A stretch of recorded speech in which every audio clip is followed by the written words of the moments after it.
Test, test. Oh, okay. One more time? Mm-hmm. Okay. One more time. Welcome to Court Reporter Confidential. A place to talk about all things court reporting, including industry news, technology, best practices, and personal experiences from professionals in the field.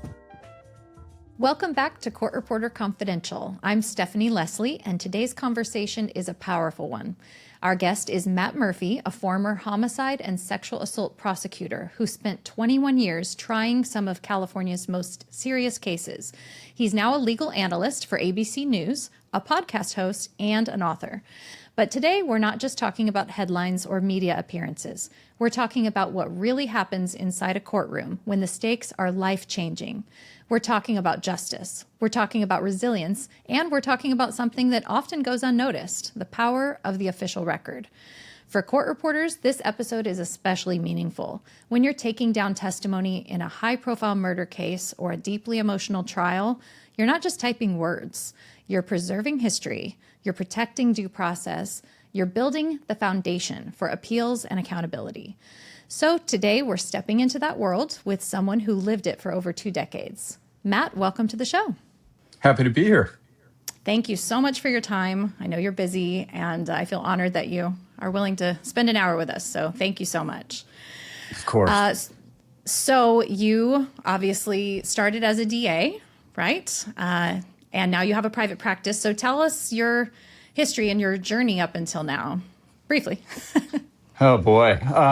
So I started with, I'm going to age myself here. I started, I can't believe it's been that long, but I was a junior law clerk in 1992, Orange County, California. Knew at the end of my first day I wanted to do it. It was gritty. The cases were fascinating. And my plan was I wanted to be a DA for 3 years and get some trial experience and go out and be a civil lawyer someplace. And I feel like they almost tricked me because they didn't tell me that the longer you stay, the more interesting it gets, and the more you learn the craft of trying cases, the more responsibility you get, and the cases get bigger and bigger, and the cops get better and better. The judges get better and better. The court reporters get, because when you start, you do misdemeanors, and of course there is no court reporter. And then, you wind up with kind of the best of everybody. When you wind up in homicide, it's like you've got the best detectives, best bosses, best judges, best court reporters, and these fascinating cases that working in Orange County, it's different than a lot of other jurisdictions. Orange County utilizes what's known as a vertical prosecution system, where in the specialized units like gangs or sexual assault or homicide, you get assigned cities. And so when it comes to homicides, what that means is we would go to our own murder scenes and you meet with the detectives. You go in at 3 o'clock in the morning, you help review warrants, and you're there from the first day or night of the murder. And the idea is you're there working with your detectives every step of the way, and then they're with you during the trial, and they literally sit next to you at counsel table all the way through sentencing. So the idea is you have one prosecutor from beginning to end. And I had Newport Beach, Costa Mesa, Laguna, and Irvine were my assigned cities, although I did cases with, I think, almost every city in Orange County by the end of my tenure. But you get very close personal relationships when a lot of murder trials, as court reporters know better than anybody, they're wars, especially between the lawyers. And you go to war a couple times with somebody in your foxhole with you, you tend to love those cops and the women and men that do that job. It's a tough job, and I have a tremendous amount of respect for them. But in the middle of the heat of battle, guys, the most important person in that room, truly more important than the judge, is the court reporter in a lot of ways, because they are keeping the official record. And when you're talking about the appellate process, and every case gets appealed. Death penalty cases, of course, get appealed forever. One little word here or there can make the difference between a case being affirmed on appeal or being reversed. And that's it's incredibly important stuff, especially for the victims' families.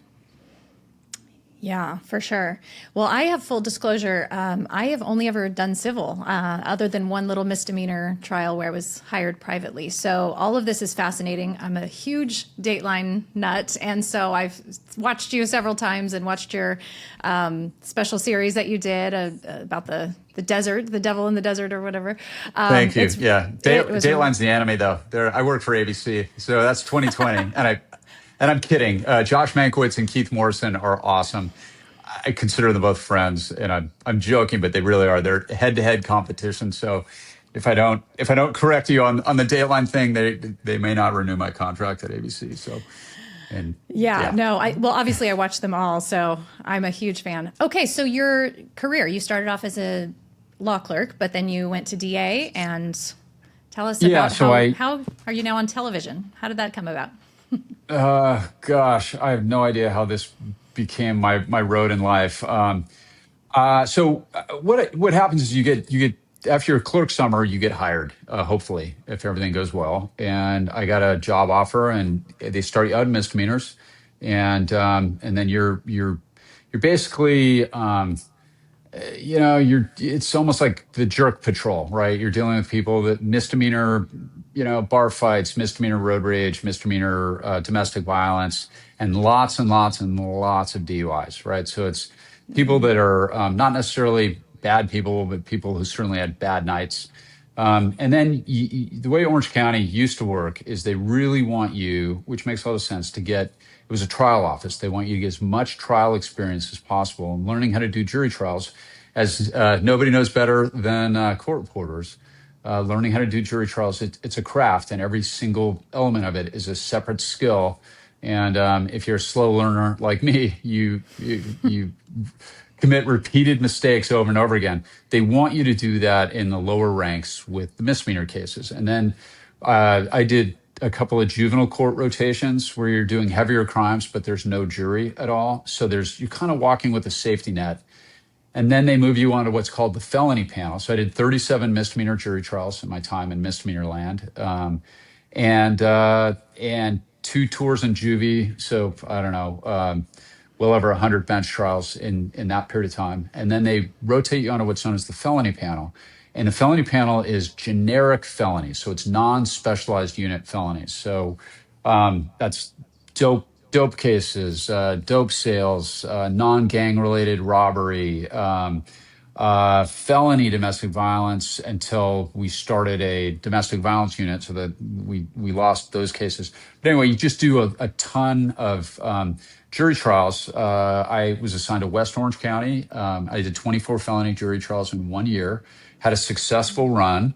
And then what happens is the unit heads have almost like NFL draft day, where these are the specialized units. So that'll include gangs, sexual assault. Homicide doesn't draft off the felony panel, but you could go to environmental crimes, you could go to major fraud, and the court heads, the leaders of each one of those units, it's almost like horse trading. And so I wanted to go to gangs, but I had some background in sexual assault, so they sent me to sex. Which wound up being really good for my career. I'm glad they did that. It twisted my brain, but I learned a ton. And then I spent just shy of 4 years in sexual assault. And right when I was finding my rhythm, I was 34, and they moved me into homicide. And then that's kind of the varsity team. And so there was 8 lawyers back then. It fluctuates between 8 and 10 for Orange County. Where I got those cities and inherited a caseload and tried 7 murders my first year in homicide. And fortunately, I had a good run on the felony panel, good run in sexual assault as far as my success in the cases that we did, and thank goodness I never lost a murder. I tried Wow. 53. I tried 53 jury trials while in the unit. A couple of those were not murder cases. If you saw Devil in the Desert, that, Nairi, our victim, lived. I got brought into that case because he was in shock and was expected to die. That's somebody that was sexually mutilated in the desert as a part of a kidnap for ransom case. It was And brutal. yeah, and I had a good run. So I reached a point where 17 years in homicide was I'm kind of proud to say, was the longest anybody's ever done in the unit as a line deputy. Nice. And we had some changes in Orange County. We had some elections, and I thought it was a good time. ABC made me an awesome offer to go work for them. And then, so I retired in 2019, left the office on good terms. Since then, I've butted heads a couple times with some of my former colleagues, but I guess that's to be expected. I went to work for ABC News and opened up a practice where I primarily defend police officers. I take very selectively, I'll take other criminal cases, but it's got to be somebody I like, somebody I can help. And so I'm pretty choosy. But most of my practice is defending police officers. A lot of admin stuff, but I'm also doing a homicide case right now in LA County where my client is innocent and I'm going to win one way or another. So that's kind of it. I split time now between New York for the ABC and the media stuff, and out here where I am today, a much sunnier, nicer Manhattan Beach, California. And yeah, Yes. that's basically. I don't know if that counts as brief, but that's my whole story, and I'm sticking to it. That's amazing. I love every step along the way. And like you said, you had no idea you would end up here. It's crazy how life takes us places. And Yeah.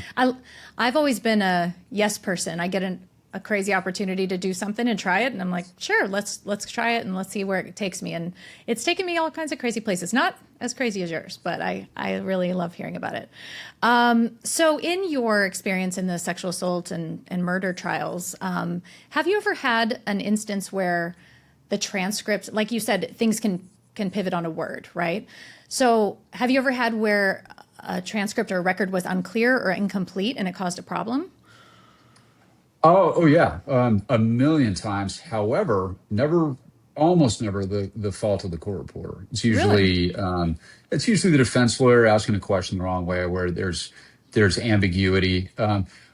Look, I had really good, one after another, really good court reporters over the course of my career. And as you can imagine, when they send murder cases to the most experienced judges, they get the pick of the litter as far as the best court reporters. And one of the things I probably should say here is that, like the last serial killer case I did, that was a 6-month trial. We were in trial for 6 months on that. That's So a imagine like long time. finals. Remember studying in finals, like every night is like finals. It's brutal on relationships, and it takes a lot of work. And I am so grateful for the kindness that court reporters shown me. And I've got Scotch Irish roots, right? Like genetically. And so, we all know the Notre Dame thing, the Fighting Irish. I tend to get fired up in my jury trials. And, so in your world, how does that translate? Of course, that means I talk Faster. way too fast.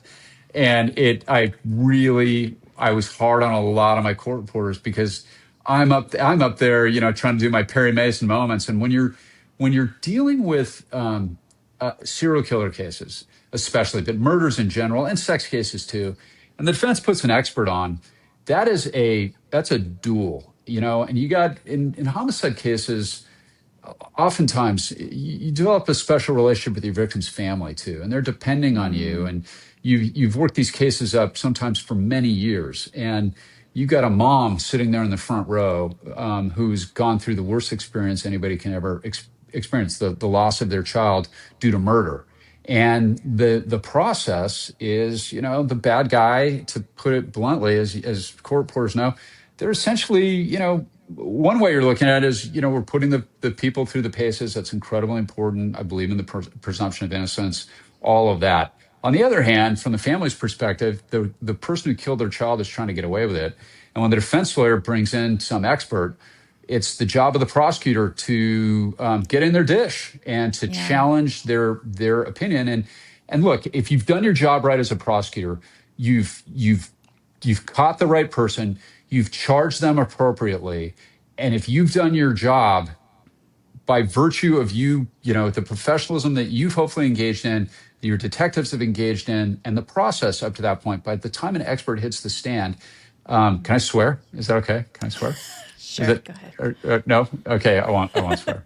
They're full of crap. Let's say that. Okay, so if you've done your job right, it means you got an expert that's full of crap, and you got a mom sitting there. So I tend to get really fired up in those cross examinations. I cannot tell you how many times court reporters have been gracious with me and patient with me and said, "Hey, at the break, I really would appreciate it if you'd slow down," versus stopping me, which has happened, especially when I was younger, and gone, "I can't keep up with you." And so I've had really good experiences with court reporters who've been very kind to me, and I have a tremendous amount of gratitude towards the ones I got to work with. Well, a quick aside, I actually had to testify as an expert for about 5 seconds on court reporter rates and whatnot. So I testified in a depo and in a trial. And I thought I would be the perfect witness because I know how it's done and how slow I should talk. Turns out I talk too fast too. So it's I hard, give right? a lot of grace. Yeah. It's hard. Being an expert, I've testified a couple times out here in the private world. As an expert, I've been lucky enough to be retained on a couple things, and it's tough. It is Yeah. really it's not easy, especially if you're like me. Your brain moves faster than your mouth. So Yeah. So I feel that. I can't get too mad at attorneys anymore. I can relate. In your experience, what separates strong courtroom professionals from average ones? Speaking of court reporters, particularly, although it could apply to any role. well, I think that that's a great word. The professionals, right? Professionalism. Somebody that if you got an attorney that's off to the races, I really, really appreciated, their court reporter that would wait for the break to yell at me and say I need to slow down, because it's that way. It's not in front of the jury. And I in all of my years, 133 jury trials, I only had one occasion where I had a court reporter get mad at me in front of the jury, and he was rolling his eyes, Ooh. and we had a moment, and it was a really serious case. It was when I was in sexual assault. It was a rape that we had hung once before. Really, really bad guy, very challenging case, great defense lawyer, great judge. And this guy rolled his eyes at me, and I'm like, and I had to tell him, I'm like, you can yell at me, and you'll be right to do it if I'm talking too fast. But buddy, if you do that, you are undermining the integrity of the case, and that can have an impact on my victim. And that's where it's not okay. But that was the single only bad experience I ever had with a court reporter. And much to his credit, he was apologetic about it afterwards. And it was it was an emotional reaction by him, but that's professionalism, the one that can recognize their frustration and not let the jury see it. Because the jury likes the court staff, and the jury imprints on the judge and the court clerk. And one of the most important people is the court reporter, and they're right there in front of the jury. And when you got a court reporter that is expressing any sort of emotion, really can impact the outcome of a case. And civil cases are one thing, still important, but it's a different thing when you get a serial killer who might get off the hook, depending on the case, and might get released based on the behavior of anybody in the courtroom, which, of course, is the last thing anybody would ever want. Yeah, that's a great point. And speaking of emotions, I know I have not done this, sat in trials day in and day out and heard the gruesome details, and you've lived it and for months and years at a time. So how did you manage emotions? I mean, and then what kind of a toll does that take on you? I can't imagine. How did I manage my emotions? I think the answer to that is not very well. Okay. So you're you know, human. for yeah. Look, it's really tough on relationships. Like I never got married. I never had kids. I kind of reached a crossroads a couple years into homicide where I realized I could either do the job or be a really good partner, and I think I would have struggled being a good dad and being a good prosecutor at the same time, doing the cases I was doing. Well, when you So mentioned it the 3 a.m. scene call. I mean, I can't imagine having to drop everything at the drop of a hat. That's got to be brutal. Oh yeah, like you can imagine how a boyfriend or girlfriend might feel when you get the call out on Christmas Eve, or during their Yeah. birthday or during Thanksgiving. All three of which have happened to me.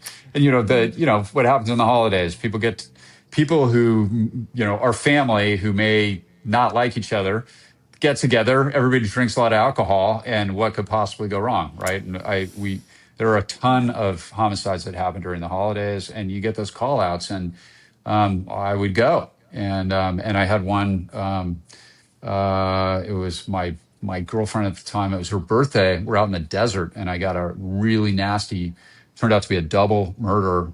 This is my Daniel Wozniak case. And we were literally at her birthday dinner, and it's like, hey, the deal. She was a deputy DA too, and we packed up, and she took the food to go, and I had her repeatedly tell me it was the worst birthday she ever had, and not shockingly, that relationship did not last very long. So that is it's a part of it. I try to balance as much as I could surfing, but not to get too graphic or deep here, but homicide is one thing that the time um, takes a toll. But you reach a point where going to those scenes, it's a forensic sort of professional clinical thing. Like you don't. I, the, I've had nightmares, but it's not anything like it's not the ones you'd think. It's the responsibility. My nightmare is I'm failing in front of the jury, or the jury's not listening to me. It's not the horror of the dead bodies or anything like that. The place that really screws with your head as a male prosecutor is the sexual assault unit. That's what gets in your head, because you get in there and you see the wildest stuff imaginable. At the end of your first week, you figure there's nothing left in the world of human depravity. And then when you rotate, for me, when I rotated out 4 years later, I realized I just scratched the surface after 4 years. And that kind of messes with your head. Women tend to handle the sexual assault unit, I think, better than men. Really? Believe it or not, yeah, I think so, because when you're surrounded by that 10 hours a day, as a man, it doesn't take long to figure out that literally every single defendant is a man on your caseload. And I don't pretend to be an expert on the psychology of it, but women just don't molest kids, and everybody has an exception, and everybody knows a story, and blah blah blah. But outside of those teacher cases, it's just incredibly rare. And I prosecuted some of those, but it's not really the same thing. And you don't see pedophilia, that's prepubescent children, which is the vast majority of your caseload, work in one of those units. And it does, it gets in your head. And that's really hard on relationships when you come home and you are, it's a, I don't know how to put it without being too crass. You lose,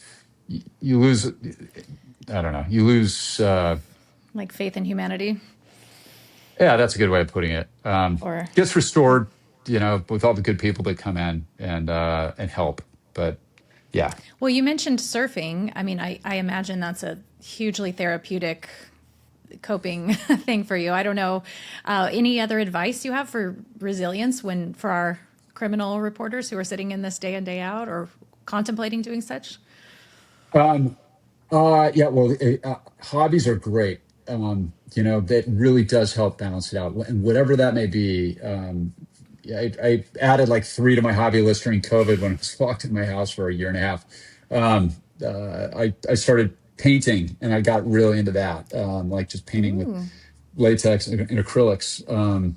But surfing, scuba diving, for me, that really helped center me, and still does.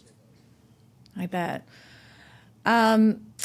So what kinds of mistakes might derail careers in the legal field, if we have attorneys listening, or from your experience?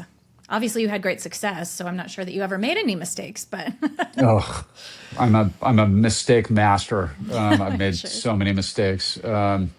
Yeah. So what kind of mistakes can derail a legal career?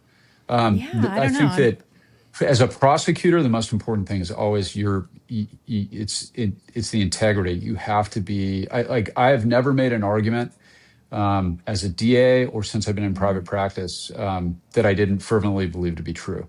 Even in the defense work, I had a case recently where I had a judge in LA County, and he said, and we got into it one day, and I filed a motion that I don't think he appreciated, and I was right in what I wrote, and he said, "Look, I understand you're just a defense lawyer doing your job," and I was offended by that. It's like, I'm not a defense lawyer just doing my job. I'm a lawyer defending somebody, but everything I wrote in that brief, I believe to be true, and I don't, so integrity is the most important thing.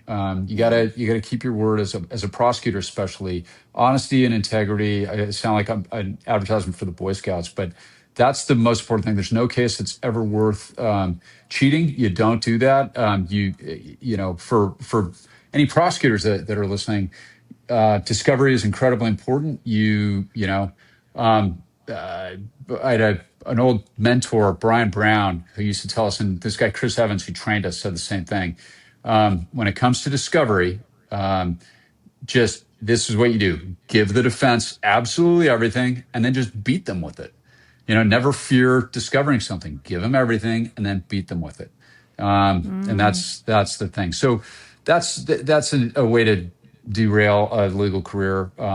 However, we also live in an era, especially in California, where prosecutors and especially police officers, as we've all seen, they're routinely accused of things they did not do by the defense, and they're routinely accused of things they didn't do by appellate lawyers. And I think it's something that the legal profession is going to have to address, because it's not okay, and it's getting worse. Almost like there's a presumption that a prosecutor has done something underhanded, and that's not right. And which is a little ironic too, if you think about it, because you think about the very noble profession of criminal defense, and I really think it is. And especially like if you're a public defender, you're defending the scum of the earth. Sorry, but you are, and how noble that is, right? And your job at the end of the day is to ensure that people are treated fairly and that nobody is falsely accused, and that is incredibly important in our justice system. And then some of those same people that have endeavored upon this very noble path become the single biggest purveyors of what they profess to abhor, right? And they start becoming false accusation machines, accusing the cops of doing things that they know the cops didn't do, accusing prosecutors of things they didn't do, accusing judges of things they didn't do. But even they are smart enough to know that you never accuse a court reporter of anything, because they hold the power of the record in their hands. That's a good point. It's true. So transitioning from the courtroom, obviously you still do that quite a bit, but how did you parlay those skills and that experience into this new chapter of your life, like in media, in podcasting, and authoring a book? Well, so my cities were, as I said, it's Costa Mesa, Laguna Beach, Newport Beach, and Irvine. Okay, so Costa Mesa has a rough section of town where we got tons of murders that nobody in the media cared about. But those other cities, murders are very, very rare. But when they happen, they tend to be twisted and bizarre. Like the murder of Tom and Jackie Hawks. That's something that your viewers might have heard of. That was the couple that was tied to the anchor and thrown off their boat out of Newport Beach, and what a crazy ride that was. Chris Smith, that started in Laguna Beach. That was the Ed Shin Chris Smith thing, or Hussein Nairi, Devil in the Desert.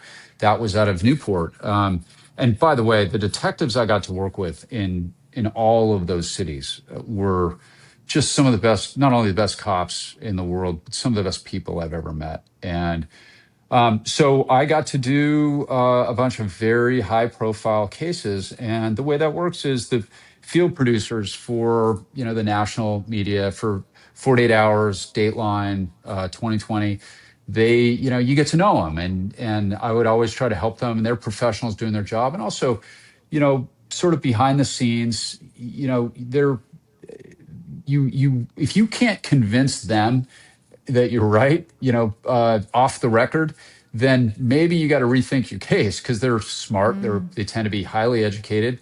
And, so I would always, I violated media policy, I'm sure more than once, with friends of mine that I'd gotten to know over the years because now we're on our fourth or fifth case that they're covering, and you get to know them and you get to like them. And then they go from being the field producer to the regional field producer, and then next thing you know, they're promoted to the mothership in New York City, and so then by the time it came time for me to think about leaving the DA's office and going into the next chapter, I had a bunch of shot callers who that were now in hiring positions, and I kind of sent a flag up to some of my friends, like, hey, if I were leaving, do you think there'd be any interest in bringing me in as an analyst? And I got to be, I hope I don't offend anybody by using this term. It was like, I felt like the hot chick before prom night.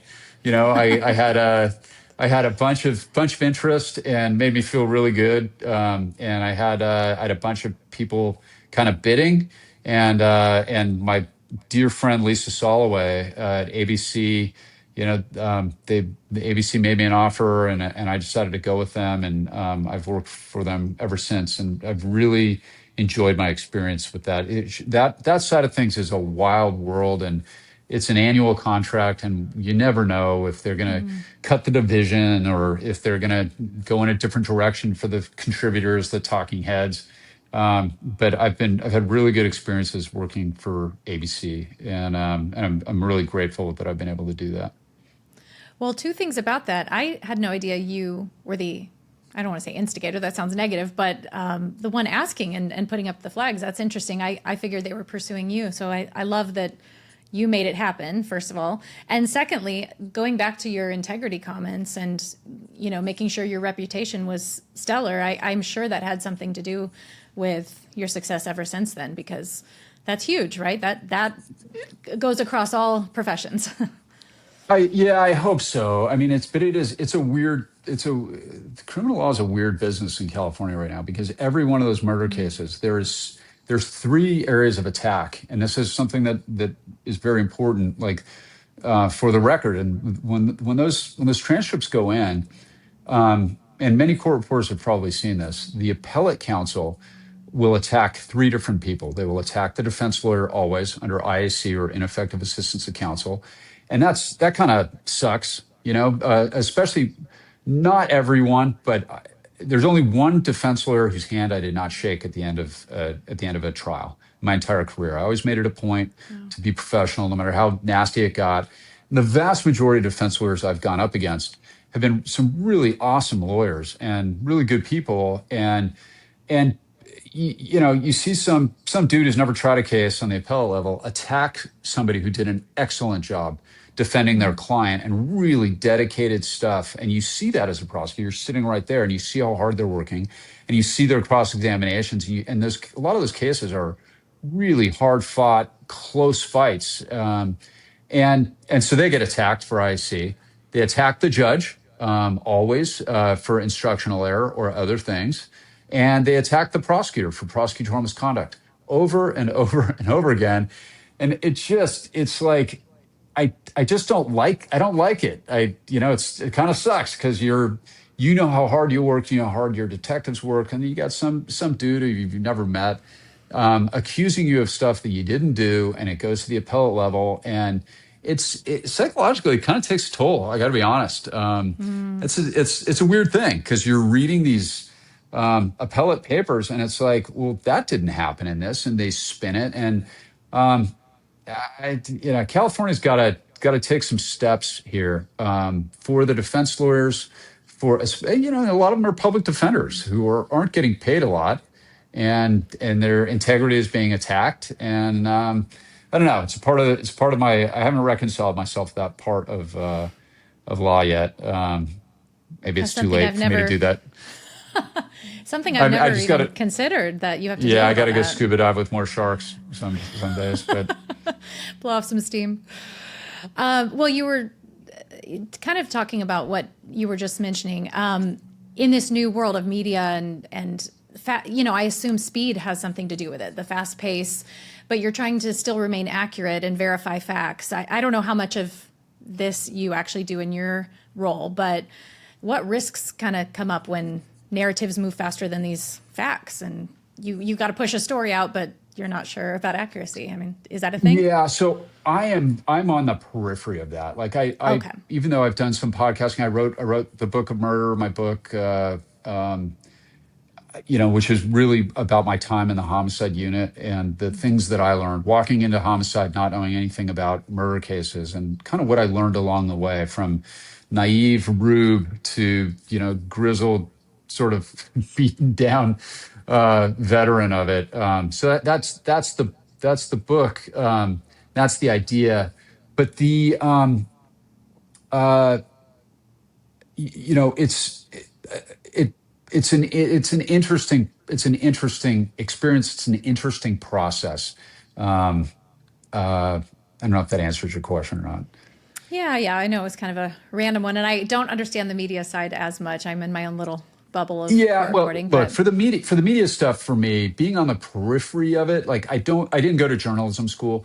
But right. it's very important that you be accurate and fair, right? You have to be fair, and I try to, for the talking head commentary. Like right now, we've got Savannah Guthrie and her poor missing mom. Like that's the story Right. of the day. So it's very important. We saw this with the Brian Koberger case, where there was Brian Koberger, who, by the way, guilty as hell, right? We all know that, and he's pled guilty. But remember the Probergers? He got these crazy people on his side. Luigi Mangione is another one, where people come out of the woodwork and they decide they want to support a murderer. And I don't understand that mentality at all. But there's a professor in the Koberger case that was accused of like somebody had some crazy conspiracy theory blaming a professor. That kind of thing can really impact lives. 10 years Yeah. ago in media, as my friend Ashley Banfield likes to say, 10 years ago, they were throwing peanuts at the TV screen. Now everybody has a keyboard and everybody's got a theory, and you can really negatively, and the internet lives forever, as we know, and reputations and lives can be ruined of totally innocent people. So I think it's very, very Yeah. important that we be honest and we recognize what we don't know. And like this Savannah Guthrie thing, I've got theories, but I don't want to say anything, because if I'm wrong, and I've been wrong before, it could negatively impact somebody's life, and that's the last thing I want to do.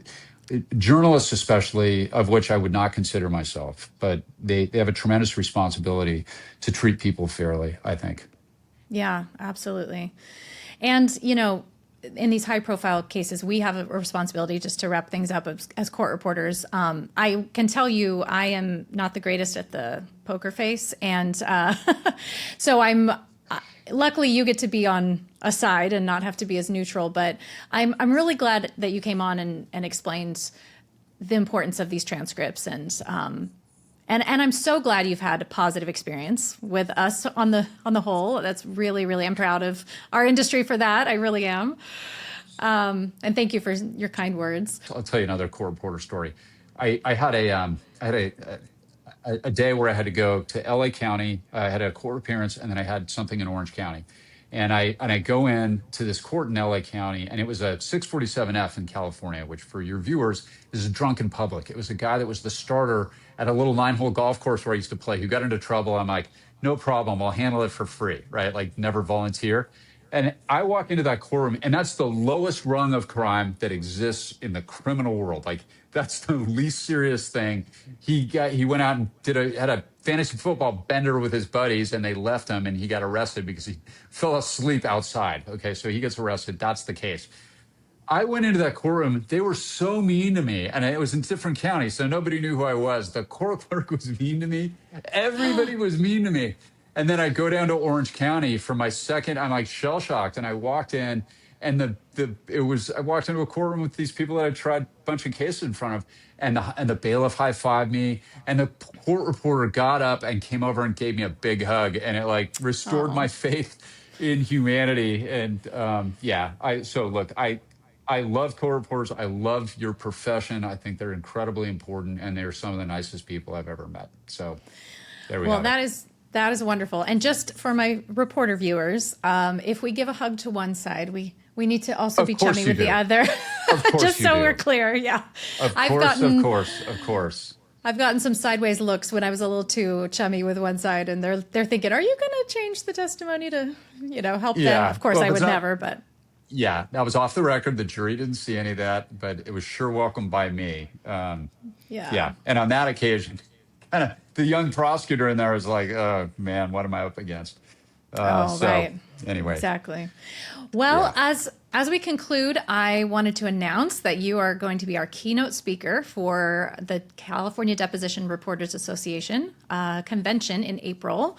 So thank you in advance for coming and sharing your story on that. I'm so excited to have you. I thought I had this idea all by myself, and little did I know you've already presented at CCRA last year, I understand. So I guess they beat me to the punch, but I'm still really excited. We have different members and probably people who weren't able to come to that one, and they'll be very thrilled to hear you speak. So thank you for joining us on that. I'm looking forward to it and looking forward to meeting you in person. Thank you so much. Yeah, it's going to be fun, guys. I promise it'll be entertaining, and we're going to tell some more stories, and it'll be, hopefully everybody will enjoy it. Yeah, I'm sure it will be inspirational to us who have a role and aspire for bigger things and different things. I do want to make sure you're going to bring some books to sell and sign, because I want one. Yep. Okay. Sure will. Okay. No, that's a promise. Excellent. All right. Well, thank you so much. And it was Thank you wonderful for meeting having you. me. Thank you so much for listening. I hope you liked this episode. Please like and subscribe if you haven't already, and we'll see you at our next episode.